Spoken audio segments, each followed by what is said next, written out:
Boa tarde, deputado General Girão.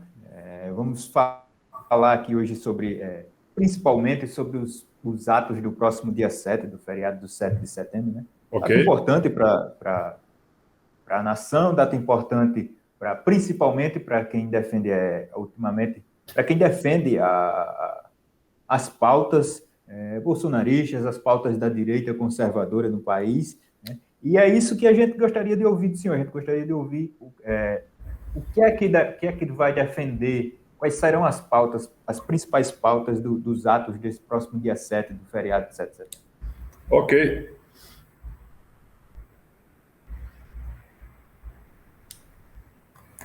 Bem, antes de mais nada, eu espero que tudo corra bem aí com vocês, que a saúde esteja boa, tá? Que todos possamos nos prevenir desse Covid-19 e que o mundo consiga responsabilizar quem produziu esse desgraçado no laboratório. Porque se não responsabilizarmos quem produziu o 19, vão aparecer aí o 20, o 30, o 50, o 100 e o 1000. E mais pessoas vão morrer. Algumas estão morrendo, inclusive, por falta de sensibilidade ou até mesmo de conhecimento e coragem moral e técnica de alguns profissionais da saúde, infelizmente, que estão reagindo à aplicação do protocolo imediato. Eu não falo protocolo preventivo nem profilático mais, porque isso passou a ser um motivo de briga até jurídica. Então, é protocolo imediato. Hoje mesmo, no seminário que a gente está participando aqui do conservadorismo, maior seminário de conservadorismo da América Latina e talvez do mundo, que já foi realizado aqui em Brasília, a gente encontrou mais uma médica dessas defensoras que realmente chorou comigo lá, dizendo que teve que fazer um procedimento também muito grave com a mãe dela, trocando inclusive de hospital, porque não queriam praticar o protocolo imediato no tratamento da mãe dela. Graças a Deus ela conseguiu e a mãe dela se salvou. Assim aconteceu também com o meu filho. Mas vamos lá. O Brasil enfrenta já há algum tempo um processo que a gente diz que foi um processo de deteriorização da nossa sociedade. Esse processo de deteriorização da sociedade, inclusive, foi um dos motivadores pelos quais eu me embriaguei, tá certo, de vontade de entrar na política. Por quê? Porque eu tinha uma vida militar, já estava aposentado, trabalhei no executivo estadual em 2 estados e não me interessava de ficar expondo as minhas ideias, o meu pensamento e a minha conduta profissional para a política. Mas eu resolvi entrar na política porque eu cansei de ver o que eu tenho chamado atualmente de imbecilidade ideologizada. Muitos segmentos da sociedade, alguns deles até surpresa, porque o segmento universitário, o segmento de professores, o segmento de juristas, o segmento de advogados, o segmento de gestores públicos, o segmento de empresários que se deixaram envolver com o crime organizado, porque esses crimes que cometeram alguns políticos, a gente não sabe quem começou primeiro, né? Mas aquela história do ovo, o ovo ou a galinha. Eu não sei quem começou primeiro a corrupção no serviço público, se foram os profissionais do serviço público, né, tanto os concursados quanto aqueles temporários ou eleitos, ou se foram os empresários. Mas, enfim, é uma ideologia, pela primeira vez na história dessa nova república, que para mim foi sepultada, já está sepultada. A nova república foi sepultada no dia 1º de janeiro de 2019, com a posse do presidente Jair Bolsonaro. E a lápide da nova república faleceu por corrupção. Foram vários os escândalos nos últimos 20 anos de corrupção que a própria sociedade brasileira tomou conhecimento, mas fez vista grossa. Hoje, a grande mídia, ela endeusa pessoas que participaram de crimes absurdos e não pagaram por esses crimes ainda. Então, essa imbecilização política ideologizada por um socialismo que não tem a cara do Brasil, porque eles tentaram implantar esse regime no nosso país há muito tempo que eles tentam isso, desde o começo do século passado, e sempre foram derrotados ou pelas pessoas, pelas famílias, ou então pela ação das Forças Armadas, quando entraram, sim, para impedir que nós tivéssemos essa mudança de comportamento por parte do Brasil. Então, é muito claro isso daí. As urnas gritaram em 2018, algumas pessoas foram eleitas nessa onda de direita volver. Eu falo direita volver porque aqueles que já passaram num quartel, assistiram a formatura, sabem que é um dos comandos que existem, né? É esquerda volver, direita volver. O Brasil fez esquerda volver. Depois da redemocratização, o Brasil fez esquerda volver lentamente, foi uma tática deles de se apoderarem do poder, e a gente conseguiu fazer o direita volver em 2018. Só que, infelizmente, com a posse em 2019, alguns daqueles que surfaram na onda da direita volver resolveram continuar atendendo ao chamamento daquela história da velha política, que eu tenho que chamar velha política, mas aquela história da corrupção e tudo mais. Isso daí foi deteriorando de novo alguns segmentos da sociedade, e a gente sabia que não seria fácil, mas o presidente Bolsonaro tem recebido pancadas, o governo federal tem recebido pancadas diárias. Eu tenho usado uma frase muito forte, Isaac e Joqueilton, né? Eu tenho usado uma frase que eu digo o seguinte: quem deveria estar sendo investigado nessa CPI do Senado Federal, que para mim é uma vergonha, eu até peço que não chame de CPI da palhaçada, porque o palhaço é uma figura emblemática e muito importante no circo. Tá? Ele agrada as pessoas, ele alegra as pessoas, ele alegra a alegria das crianças, mas não merecem serem comparados àquilo que está acontecendo, aquela vergonhosa atitude de alguns integrantes ali, infelizmente, senadores da República. Então, as pessoas que surfaram nessa onda, eles se esqueceram de que eles deveriam manter a coerência. E a gente está observando agora, infelizmente, que desviaram uma conduta e desviaram, quem desviou foram os governos que receberam os recursos que foram enviados pelo governo federal. Então, a frase que eu tenho usado é: quem deveria ser chamado de genocida é quem desvia e não quem envia. Tá? Então, isso é uma coisa muito clara. Aí, isso daí tudo começou a sensibilizar as ruas.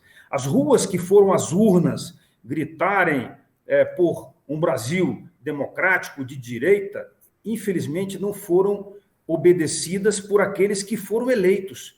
Então, as ruas estão voltando novamente. E esse 7 de setembro, que para nós representa quase 200 anos do grito da independência, eu até faço um parênteses aqui. Hoje, o nosso deputado federal, Luiz Felipe de Orleans e Bragança, que a gente apelida ele de príncipe, né? Ele, na verdade, ele é da família imperial brasileira. O príncipe falou uma coisa interessante. Vendo os livros de história, a princesa Leopoldina assinou uma carta para Dom Pedro, reagindo à carta das Cortes de Lisboa. Então, ela foi quem recebeu a carta, porque ela estava na capital, Dom Pedro estava no interior, como todo mundo sabe, né? O Grito do Ipiranga foi em São Paulo. Então, ela mandou isso daí no dia 2 de setembro. Então, ele considera que, na verdade, a carta dela que motivou Dom Pedro de fazer o que fez, no dia 2, é que foi o embrião da nossa independência. Dom Pedro, simplesmente, naquele dia, montado a cavalo, sacou da sua espada, né? Mais uma vez, a espada sendo utilizada, e gritou independência ou morte.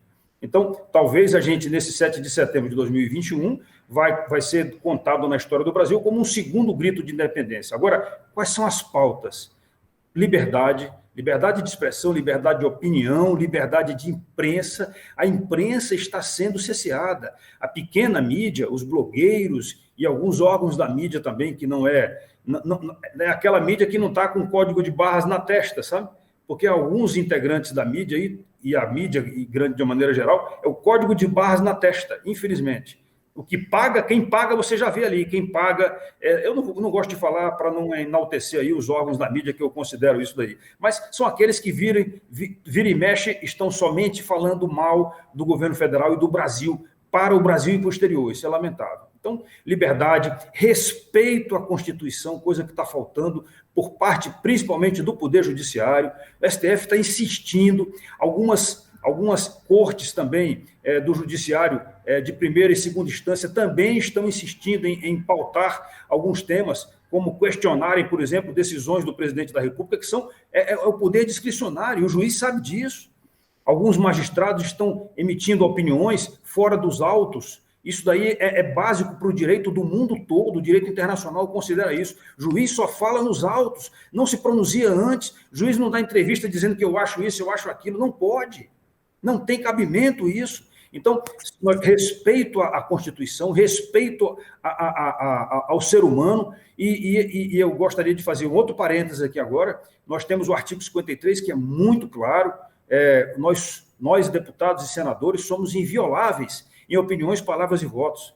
E nós temos hoje um deputado federal, já há quase 7, 8 meses, preso O deputado Daniel Silveira continua preso, privado de liberdade, privado de se expressar, privado de exercer o seu mandato. Olha, um ministro do Supremo Tribunal Federal, respaldado pelos demais integrantes da Corte, cassaram o mandato do deputado Daniel Silveira. Ele está sem votar desde o momento que ele foi considerado preso. Isso é um absurdo. Esse é um poder da Casa Legislativa do qual o deputado faz parte, e não do Supremo Tribunal Federal, a não ser que fosse cassado o mandato totalmente. Mas não houve a cassação, e mesmo quando há a cassação, a Casa é quem decide pela cassação. Eles calaram o deputado Daniel Silveira. É lamentável. Falando agora sobre liberdade de expressão e ameaças à democracia, que são temas que são bastante debatidos hoje, queria que o senhor fizesse uma análise sobre isso. Até que ponto vai a liberdade de expressão, quando ela vem carregada de ameaças de alguma forma, algum poder, e onde isso ameaça a democracia? Quais são os principais inimigos da democracia brasileira nesse momento? Olha, você tem razão. Eu uma vez fui questionado por um repórter de um jornal lá do Rio de Janeiro, de grande circulação, quando dentro do quartel que eu comandava, um deputado federal levantou a voz e chamou o atual presidente da República, era nos anos de 2007, tá? 2008. Ele chamou o atual presidente da República de um cara que estava cometendo um crime contra o território brasileiro, contra o estado de Roraima, ao demarcar a Raposa Serra do Sol, a terra indígena Raposa Serra do Sol.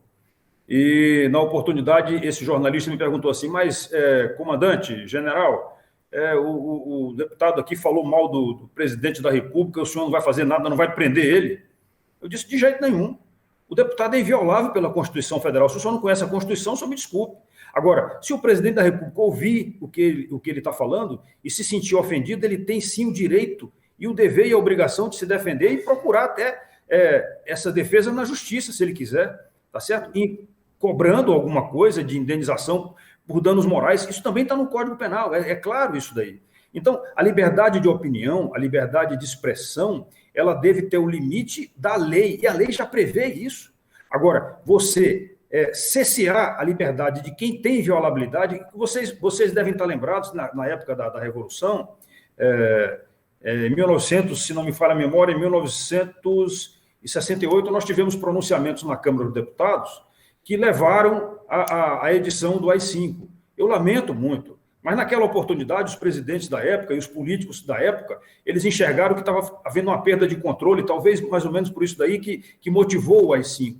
Mas eu também sou contra, porque se você, como deputado, não puder pegar a tribuna e falar sobre o que você está vendo de errado, não adianta você ter oposição e situação, tá certo? Então, eu concordo que a oposição fale mal do governo federal, e sempre que eles falam, se vocês observam as sessões da Câmara, eu procuro me inscrever para poder falar e fazer um contraponto procurando mostrar qual é a verdade. Agora, se aquilo que está sendo falado foi verdadeiro, eu não questiono. Eu não questiono. Por isso é que eu digo, quem é que é genocida? É quem enviou ou quem desviou? Então, é isso daí. O Senado Federal, por exemplo, não está investigando quem desviou, está investigando quem enviou. Então, para mim, existe um direcionamento, vamos dizer, político-eleitoreiro. Tá? E eu não sou a favor disso daí, porque a população brasileira não merece ficar assistindo esse tipo de palhaçada. Então, a liberdade deve ter esse limite. Eu não sei se lhe respondi. Ok. Deputado, recentemente, um dos ministros do Supremo Tribunal Federal, ele alertou para o que ele chama de possibilidade de um cometimento de crime por parte do presidente da República, se ele comparecer aos atos do próximo dia 7, né? Dependendo, segundo ele, dependendo do decorrer, do que possa ocorrer no ato, o presidente pode incorrer em crime imprescritível e inafiançável. O que é que o senhor acha disso? Como é que o senhor vê essa fala dele? O senhor considera isso uma ameaça? Pois eu considero sim. E veja só, veja como é que isso aconteceu. Um ministro do Supremo Tribunal Federal emitiu uma opinião num artigo publicado num órgão de mídia, então de âmbito nacional e internacional, tá certo? Ele emitiu uma opinião antecipada sobre um julgamento que poderá ocorrer. Rapaz, isso daí, para mim, fere todo e qualquer princípio lógico da nossa Constituição Federal ou até dos atos de um magistrado. Isso daí foi um absurdo e todo mundo ficou ó, pianinho, rezando na cartilha do cara. Rezam na cartilha dele quem estão temendo. Eu não tenho que temer, eu não tenho sobre nenhuma acusação a fazer a mim. Eu estou criticando um ministro que emitiu uma opinião como jornalista, ele não é jornalista, nem periodista, e ele emitiu uma opinião de um futuro julgamento. Eles estão fazendo isso e na hora, se o julgamento acontecer, porque casos semelhantes já aconteceram no passado, eles não se consideram nem suspeitos de julgamento. Peço para retirar o meu voto, porque eu sou suspeito para julgar. Eles não estão fazendo isso. Como é que pode um ministro supremo, que foi advogado do Partido dos Trabalhadores, participar de um processo de julgamento que envolve o Partido do Trabalhador? Não tem cabimento isso. Esses ministros aí julgaram atos do Zé Disseu quando eles foram servidores do Zé Disseu. Teriam que se considerar suspeitos, pelo amor de Deus. Então, eu digo que o presidente da República, ele, se ele quiser, e ele vai participar dos atos cívicos que vão acontecer no dia 7 de setembro. Aí vamos fazer um outro parênteses. O que é o dia 7 de setembro, o dia da independência? A gente considera que é um dia dedicado, é a data máxima nacional, poderia ser o dia do descobrimento, que não é, aliás, passa-se quase desapercebido, né? O dia do descobrimento é quase nem nada comemorado, mas o dia da independência tem uma comemoração importante. Então, é uma data, sempre foi uma data cívico-militar. Então, 7 de setembro acontecem, tradicionalmente, antes da pandemia, aconteciam os desfiles cívico-militares. Os militares não vão desfilar, por uma decisão do presidente da República, que não é o caso de ter desfile de militar. Quem queria desfilar agora, o Exército desfilou aqui no dia 25 de agosto, aqui em Brasília, um desfile muito bonito aqui, representação pequena do Exército. Então, não tem desfile militar, é cívica. Então, é uma data cívica. É uma data que as pessoas podem ir às ruas, manifestar a sua paixão pelo país.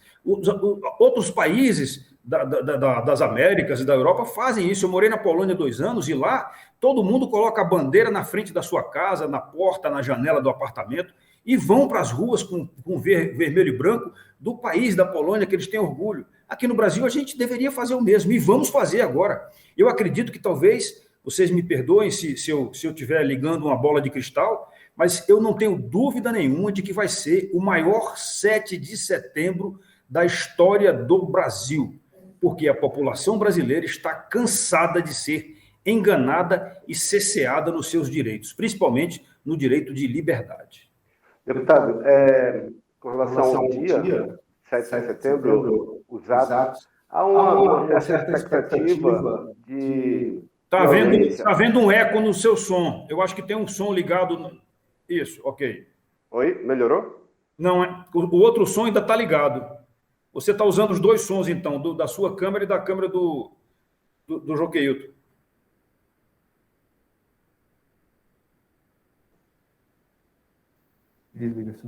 Desliga. Isso, agora talvez só esse. Oi? Ok? Ok. Então, sobre os atos 7 de setembro, há essa expectativa de violência, que possa ocorrer algum tipo de violência, até pelos ânimos acirrados do momento. Você acredita que, em caso de violência nesses atos, isso pode prejudicar o governo federal? Eu vi agora há pouco numa emissora de notícias dizendo que, caso haja violência, o Centrão pode desembarcar do governo e prejudicar pautas do próprio governo federal. O senhor acredita que pode haver isso? Qual orientação o senhor daria para quem vai para a rua no 7 de setembro? Você tem muita razão, Isaac, não tem dúvida nenhuma. Vamos aqui voltar um pouco no tempo. Nós nos lembramos muito bem dos dias, vamos dizer assim, com todo respeito àqueles que eu tenho na família, inclusive gente de cor, os dias negros dos manifestantes nas ruas, quando pessoas se vestiam de preto, botavam máscara preta, gorro preto na cabeça e foram apelidados de Black Blocs, e que esse pessoal saía fazendo parte de manifestações, ou sendo a manifestação, quebrando, depredando bens públicos e privados, e ameaçando e batendo nas pessoas no meio da rua. Um deles, inclusive, jogou um artefato explosivo, né, um rojão, que atingiu um cinegrafista da Rede Bandeirantes e acabou morrendo. Né? Então, esses atos aí, as autoridades de hoje não estão considerando como sendo atos antidemocráticos. Eles estão considerando como sendo atos antidemocráticos. Inclusive, eu fui investigado e já fui inocentado pelo Supremo Tribunal Federal, por não ter nada disso, a ver com isso, de ser organizador de atos antidemocráticos. As nossas manifestações, eu tenho ido a quase todas elas há muito tempo que eu vou, não somente depois que assumi o mandato, mas muito antes disso. As nossas manifestações, todas, sem exceção, foram sempre pacíficas, com famílias, com pessoas de idade, pessoas, inclusive, com dificuldade de locomoção, usando cadeiras de roda, crianças, famílias constituídas, todas vestindo verde e amarelo. Se aparecerem, e nós estamos, sim, cientes de que poderão aparecer, e cada grupo que está organizando essas manifestações também tem pessoas encarregadas de acompanhar o comportamento das outras que estão participando. Se aparecerem algumas pessoas que queiram fazer algum tipo de violência, com certeza elas serão reprimidas pelos próprios participantes da manifestação e serão identificadas e filmadas. A grande vantagem de hoje é que a gente consegue filmar isso daí e mostrar, olha, esse cara aqui não faz parte do nosso grupo. Eu vou dar um exemplo para você. Hoje, durante o seminário de conservadores aqui em Brasília, eu fiz uma live durante a fala do ministro Onyx Lorenzoni, que fez uma fala fenomenal, inclusive mostrando imagens e fotografias e vídeos de eventos de anos anteriores, mostrando essas violências quando aconteciam. E na hora que eu estava fazendo essa live, entra um cidadão, que eu não lembro o nome dele, não vou também nem citar se eu lembrasse, e começou a fazer publicações ofensivas a mim e aos que estavam participando da live. Aí eu entrei na hora e peguei e disse assim, senhor fulano de tal, o senhor não merece estar aqui nessa live. Eu tenho o poder de lhe retirar. Agora, o senhor não deveria ter entrado para agredir ninguém. Ninguém está aqui para ser agredido, nós estamos aqui para mostrar a nossa verdade sobre isso. Procure o seu pessoal e vai fazer isso daí com o seu pessoal. Eu tirei o cara da conversa. Todo mundo me aplaudiu, quem estava participando da minha live ali aplaudiu. Então é isso. Ninguém é obrigado a participar ou aceitar alguém que não tem nada a ver com você. A gente anda com quem a gente confia, com quem a gente acha que pensa igual a nós. Se pensa diferente, siga seu rumo. Eu acredito que vai ter muita polícia para poder nos ajudar nesse sentido. Deputado, já está se aproximando o dia das manifestações, o dia 7 de setembro. O senhor pretende participar dos atos? O senhor vai estar aqui no Rio Grande do Norte, vai estar em Brasília, em São Paulo? Olha, infelizmente, eu não tenho o poder que o Supremo Tribunal Federal invocou a eles, né? Eles consideram que são onipresentes. Eu aprendi na minha infância que a onipresença era um dom divino. Somente Deus consegue estar em vários lugares ao mesmo tempo. Eu só consigo estar em um. Então, eu escolhi para acompanhar o presidente Bolsonaro no evento mais importante, que eu acredito que vai ser o evento de São Paulo. Eu escolhi ir para a cidade de São Paulo. Eu já tinha uma agenda a cumprir em São Paulo, eu estarei indo para lá. Eu fiz um chamamento, onde me pediram, eu fiz um chamamento às pessoas que demonstrassem o seu patriotismo nas suas cidades. Então, me pediram do Amazonas, de Sergipe, de Pernambuco, da Paraíba, do Rio Grande do Norte, por onde eu tenho muito orgulho de ser deputado federal, aqui em Brasília, no Rio de Janeiro, vários estados me pediram para fazer um vídeo de apoio e eu fiz e mandei para quem me pediu. Então, eu estarei em São Paulo, na Avenida Paulista, junto com o presidente Bolsonaro e mais vários outros políticos com mandato e sem mandato, porque nós acreditamos, sim, que nós entraremos para a história do Brasil como sendo integrantes de um grande movimento pela liberdade e pela independência do nosso país. Então, eu espero, sim, que esse movimento seja respeitado pelos órgãos de segurança pública e que seja, sim, uma manifestação democrática e pacífica. E aqueles que quiserem causar provocações, que não façam isso. Não vale a pena você praticar violência, não vale a pena, tá certo? Agora, se mesmo assim insistirem, eu acredito que vai haver um policiamento bastante ostensivo e preventivo. A segurança pública, que vocês devem saber, eu fui secretário de segurança durante quase 8 anos, a segurança pública tem que trabalhar com prevenção, sim. E eu tenho certeza absoluta de que os órgãos de segurança pública, porque quando eu fui secretário eu fazia isso, estão já com aquelas pessoas que sabem que são desordeiros, cadastrados para serem investigados e acompanhados. Ok. Mais alguma coisa? Não, eu estou satisfeito. Ok, então eu agradeço a sua participação, deputado. Muito importante para nós, para a imprensa e para a população em geral, saber a sua opinião dos atos e toda essa coisa que vem acontecendo no Brasil, esse clima que está cada vez mais acirrado, né? Eu lamento muito essa divisão, né? Essa divisão que foi provocada por essa, vamos dizer assim, esse pensamento ideologizado que foi, vamos dizer assim, ele foi cultivado ao longo de alguns anos em alguns setores da sociedade. Então, lamento muito isso daí. No Rio Grande do Norte, eu acredito que mais de 40 cidades estarão manifestando o seu posicionamento a favor do país, tá certo? Então, vamos dizer assim, 25% do nosso estado tem pessoas que estão se organizando, talvez até mais do que isso. Eu não vou falar um número maior, não, mas eu estou dizendo 25% porque foi mais ou menos o total de cidades que me pediram apoio e que estão informando que vão fazer esse movimento. E fora isso daí, se você é patriota e você acredita que o Brasil deve realmente seguir um rumo diferente, que você saia de casa e vá manifestar o seu descontentamento, né? Manifestar, sim, o seu apoio ao país. Nós cansamos de ver movimentos feitos nesses últimos 30 anos, onde a bandeira do Brasil não aparecia. E hoje não, são as cores da bandeira do Brasil. Eu queria terminar as minhas palavras dizendo que eu lamento muito o pronunciamento de um senador aí do Partido dos Trabalhadores, senador do Estado do Rio Grande do Norte, que fez uma apologia contra as cores da bandeira, contra o sentimento de patriotismo. Para mim, esse senador, que não é do Rio Grande do Norte, deveria voltar para o seu estado e ficar por lá mesmo, porque realmente é lamentável. Talvez até ir para o exterior, porque se o cara não admira as cores da bandeira do Brasil, então que vá para o exterior, pelo amor de Deus. Aqui nós temos lugares para... O Brasil é um país grande, o coração é muito grande, a gente recebe o mundo todo, né? Os árabes e israelenses não brigam dentro do nosso país. Por que vai chegar um brasileiro querendo brigar com um brasileiro?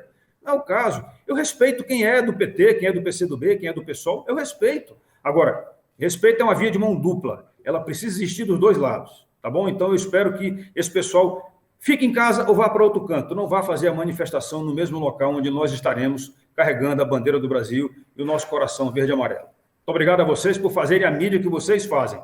E eu estou brigando também por vocês, pela liberdade de imprensa e liberdade de expressão de vocês. Tá? Forte abraço. Muito obrigado. Obrigado, deputado. Muito obrigado, deputado. Até lá.